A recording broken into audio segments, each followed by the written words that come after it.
Okay, Year 7, welcome to part 3 of the Construct basic tutorial. Again, remembering that these should only take you the lesson to complete.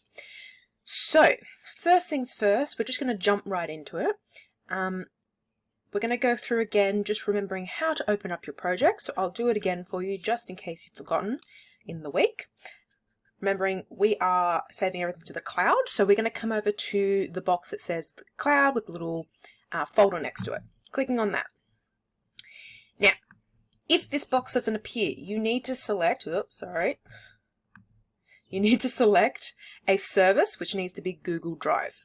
You then need to log into your school Google Drive account. Now, this is my own laptop, so I've got that already saved. So if I just click on here, it should sign me in. You might also have to put in your school username and password and log in there as well. And then remembering we saved it in a Computer Studies Year 7 folder, so we can click on that. And then we're looking for the C3P file, so Construct 3 project file. We're going to click on it, and then we're going to click Open. And then we wait for it to decide to load. Okay, and here is where we're up to. So, if we can remember back to last lesson, or last week, or whenever you last did a tutorial, we ended up putting in the background, we put in our sprites, and then we added behaviors to sprites. So it's really important to remember that these behaviors are like pre-programmed behaviors or coding that you give to your sprites so that they do something. So just remembering what we did last time, to our player we gave it an 8-direction movement, scroll to and bound to layout, which again just means that it's going to move in 8 directions. The camera is going to scroll, so it's going to actually follow the player, and that it can't leave the space of your layout page. Remembering for our monster, we gave it one thing, which is the bullet movement, which just means it's going to move in one direction, and that is it. Our explosion we gave fade to, because we want it to come in and then fade out. And then our bullet, of course, we gave it a bullet behavior. Because it is a bullet, it only moves in one direction. And we also gave it destroy outside layout, because that is what it's going to do.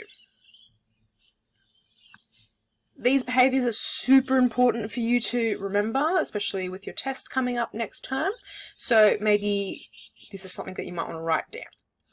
Okay, we are going to move on now. So, first things first is we want to make our game just a little bit more challenging. So at the moment you've got one monster who is just kind of there. And, you know, if he goes off the screen, he goes off the screen, and then that's it. Let's make that a little bit more challenging by giving us more monsters.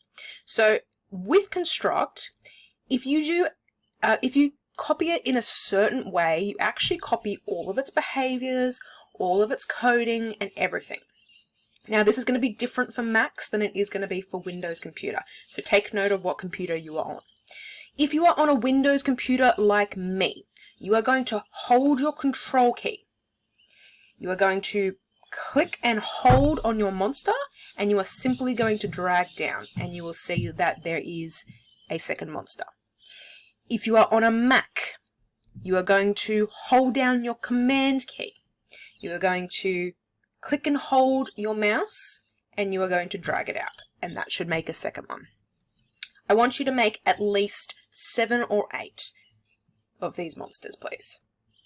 Okay, when you're done, your monsters should look like mine on the screen. We should get at least 7 or 8 in here just to fill up the screen a little bit. If you decide you want a little bit more, that's up to you, but I wouldn't go wild with hundreds because you'll probably never ever see your character again. Okay, the next thing we're going to go through is some of the coding behind the game. So if you come up to the top, you should have a tab that says Event Sheet 1. If you find that you do not have this tab up here or over here either, you can simply come over to your project bar and just find it here. It should be green in the little event sheet folder. and if you double click on that, it should open anyway. So they're just little tabs at the top here, so you should be able to flick from your layout page to your event sheet. Here we are. Welcome to the event sheet. The event sheet is a place where we actually start coding, or we start giving the game instructions. So we're telling the game what you want it to do. So when we actually enter what we call an event in this, which is one line of code, there are two different sides to the code. Down the bottom here, you can see that what these are called. So the first half of the code in this example is called the condition. So you've all should have played the game at this point. We know that you shoot bullets out and it should hit the monster and the monster should die because you've killed it.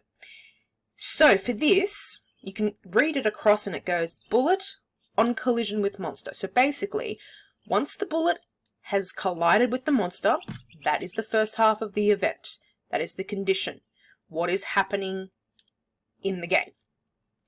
And then the second half of it is an action. So that is what's going to happen because of what you've done. So because the bullet has collided with the monster is going to be destroyed. Pretty simple. We're just going to remember one side's the condition, one side's the actions. That's super important to remember. One, for your exam, or your little quiz. Two, because that is what we're going to be calling them for the rest of the tutorials. So when I say add an event, I mean click add event. If I say add a condition, we're adding something to the side, which usually means we're adding an event in. If we are adding a action in, make sure that you're on the right side of the screen, just so that we don't all get confused. Okay, now that we've got the basics of what makes up an event, we're actually going to start putting our first event in. So if everybody could come up to the top to where it says add event, it should be blue, and if you hover over it should change colors. Just click on that for me please, and it should open up a little box. You will notice at the top it says add condition. Super important to be looking at that at all times because you know which side you're actually adding things on. All your options change depending on if you're adding a condition or an action, because some of them don't make sense for the actions. So if I say add condition, make sure you're clicking on add event and double checking up the top it says add condition and it doesn't say add action. So we're going to add our first one in. You will notice that here has every single thing that we've put into our game.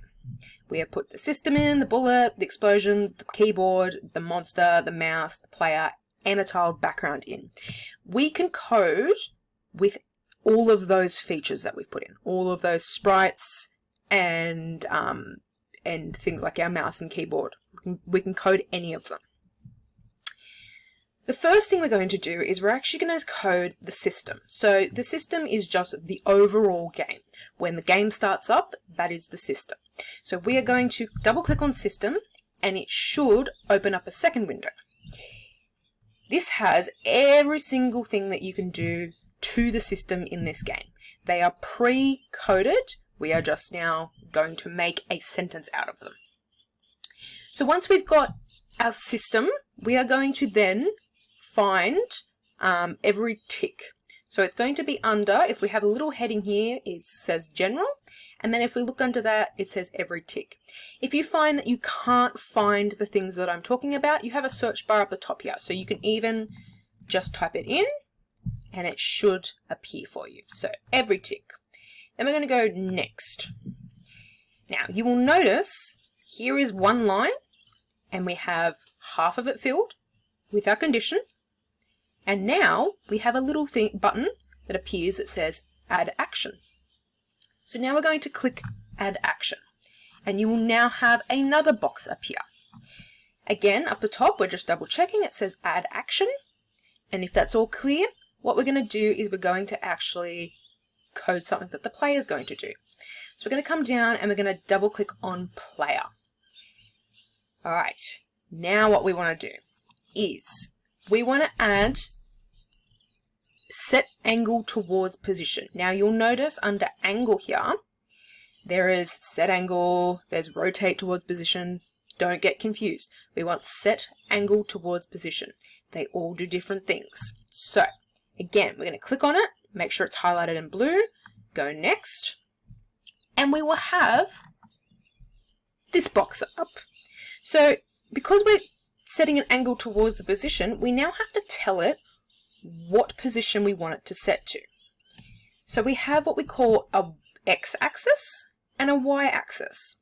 So in maths, when you do your graphs, you should be used to your x and y when you do your graphs. So the x is the side to side, so your left and right, and your y is your up and down. Just think of it like a graph in maths. So what we want for this is we actually want our player to follow the movement of the mouse. So when I move my mouse, he should spin with my mouse wherever it goes. So in order to do this, we actually want to type in mouse, and you know you've put in your mouse correctly because it actually should appear for you with the little mouse symbol. So you can double click that. Now, you've told it that you want it to follow the mouse, but you haven't told it what axis you want it to follow. So that could be mouse Y, that could be mouse 360, that could be mouse 180 if you really wanted to. But we want it to follow the mouse on the x-axis for this one. So we're just going to put .x and then enter. It should appear in green with the mouse, and then I think, if I can see correctly, yeah, that should be black. We are going to do the exact same thing for the Y, except we're going to swap it out for the Y now. So mouse .y, and it should appear as so. Make sure you've got that in correctly. Once you've done, come down to the bottom and hit done. And now, if I zoom out slightly, we have our first line of code. So we're just going to test that this works now.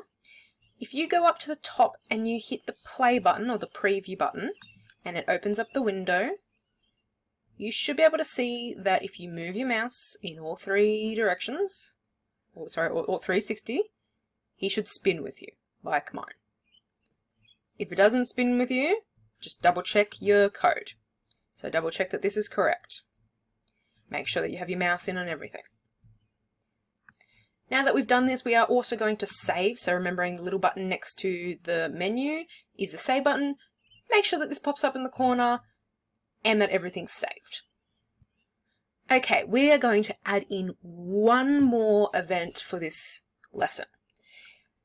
The next event we are going to add in is that when you click the left click mouse button, which if you're on a laptop just means that you're clicking it with one finger instead of two, when you click that, a bullet will appear and be shot out of the gun. That is what we're going to do.